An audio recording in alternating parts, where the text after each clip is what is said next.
Welcome to the History AI podcast, where the past comes alive with facts, anecdotes, and a dash of humor. Here are your hosts, Chuck and Marco.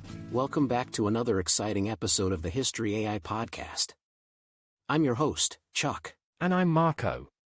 Chuck, today we're diving deep into the life and adventures of the Spanish conquistador and explorer, Francisco Vázquez de Coronado. Talk about a throwback. Oh, for sure. From chasing mythical cities of gold to establishing Spain's foothold in North America, Coronado's story is legendary. Before we start, you know what's also legendary, Chuck? What, Marco? How you thought Coronado meant covered in chocolate during our last planning session. Hey! Spanish is not my first language.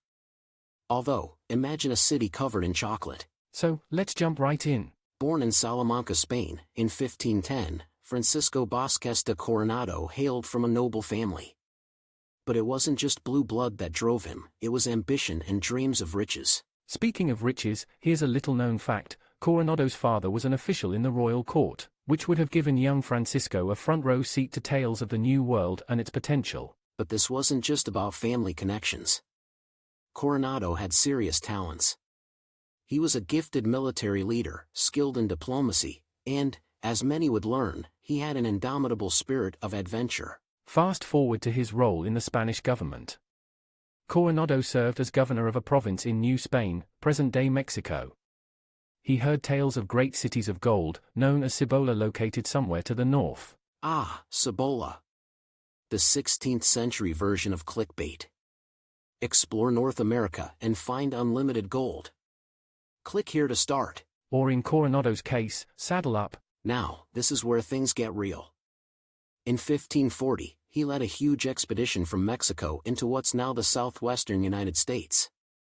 But instead of cities of gold, they mostly found native villages and vast, uncharted lands. Here's something epic. During his explorations, Coronado and his crew are believed to have discovered the two largest canyons in North America, the Grand Canyon and Palo Duro Canyon. Imagine standing at the edge of the Grand Canyon for the first time, without any prior knowledge or expectations. Truly breathtaking. Totally. And while he didn't strike gold, Coronado did inadvertently hit upon another first. In 1541, he and his group celebrated what is believed to be the first Thanksgiving in Texas, decades before the Pilgrims' Feast in 1621. Talk about trendsetting. And all without turkey and football. Exactly. Coronado was associated with some major names, like Hernán Cortés, another famous conquistador. They were part of the generation that helped solidify Spain's control over massive territories in the New World. Absolutely. Coronado's role in North America was multifaceted. While he didn't find cities of gold, his expeditions gave Spain valuable intel about the vast territories, which played a crucial role in the foundation of the Spanish Empire. Let's not forget the grand search for the legendary city of Quivira, which also turned out to be a myth. Seems like our man Coronado was following more myths than a conspiracy theorist on an internet rabbit hole. I guess so. But it's important to note that despite the setbacks, Coronado's explorations are foundational in mapping the southwestern U.S. Before we proceed, a quick word from our sponsors. Wave goodbye to sugar-loaded boosts and say hello to Strikeforce Energy. The energy drink additive revolutionizing how you power up, all without a single calorie or sugar. Just a squeeze, and you're set for action. Ready to make the switch? Visit strikeforceenergy.com. And for our listeners, spark your savings with an exclusive 20% discount. Just use code UTSALAX24 at checkout.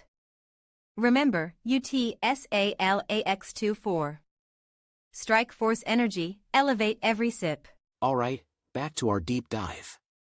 Tragically, Coronado's expeditions, while monumental for the Spanish, often meant hardships and displacement for Native American tribes. And though he returned to Mexico disappointed, without gold-laden cities, the tales of his journeys inspired many to look westward. Coronado eventually faced legal troubles, accusations of mismanagement, and even mistreatment of indigenous communities.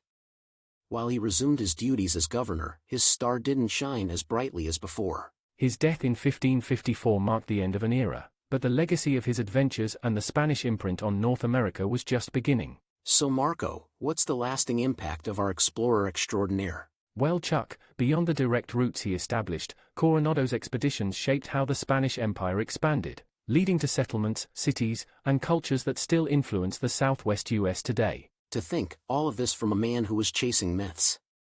Sometimes, the journey truly is more important than the destination. Well said, Chuck.